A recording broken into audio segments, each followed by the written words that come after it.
going to play a song that reminds us of this being Good Friday. It's called The Old Rugged Cross, and then I want to tell you a little bit about the story behind it.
Is about George Bernard. He's the one who wrote The Old Rugged Cross.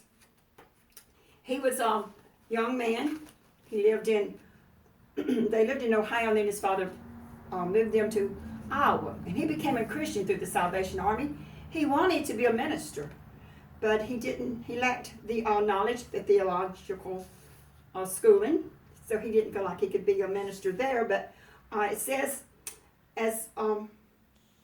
that he had felt, it was on a Sunday. Let me get the right page. It says, eventually George's obligation lessened as he was able to move to Chicago and marry and begin in ministry with the Salvation Army. He later did get to his dream there.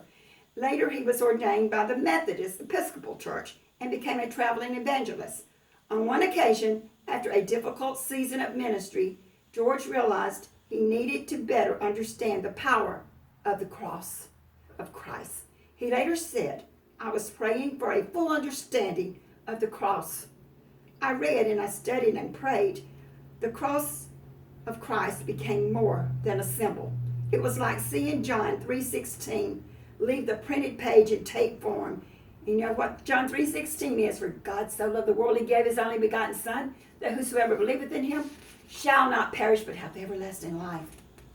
And it says, while watching, he had this vision. It was like the words came off of the page and take form and set out the meaning of redemption. While watching this scene with my eyes, George said, the theme of the song came to me.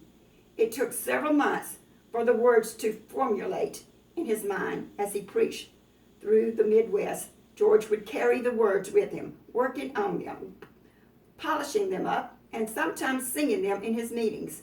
I always struck a chord. It always struck a chord with his students.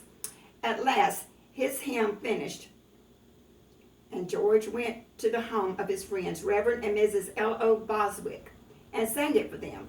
After the last note, he looked at them and asked, "Will it do?" The Boswicks were so moved that they helped pay the fees to have it printed, and it soon began appearing in hymn books across America. Just think, and it took George to write it, but these people encouraged him. It takes encouragement too. And just think what a little encouragement did. We got this song, The Old Rugged Cross, because these people encouraged him and had it paid for it to be printed. And now we have it in all our hymn books, in every denomination, all across America. The Old Rugged Cross. And George was just a short man. It says, George Beverly Shea saw him one time. He said, though he was a preacher and a good one, he would sometimes sing, and his voice was not trained or out of the ordinary, but he had great feeling and expression, and he could really put over any hymn. This was George Beverly Shea talking about George Bernard. He said, "I remember how moved I was the first time I heard him sing his own hymn, The Old Rugged Cross. What a distinguished looking man, slight of build, short, with glasses. The most memorable thing about him was his long white hair." God is so wonderful. He takes us as we are in our, like he wasn't a great singer, just like I'm certainly not, or maybe a great musician, which I'm certainly not, but God, what talent he gives us, we need to use it. You've got talent and you need to use it. On this Good Friday, remember the cross that Jesus paid, and think about the vision of the cross and what the cross means to you, and how you can reflect it to others through the talents that he has given to you. God bless you. I love you, and have a wonderful day.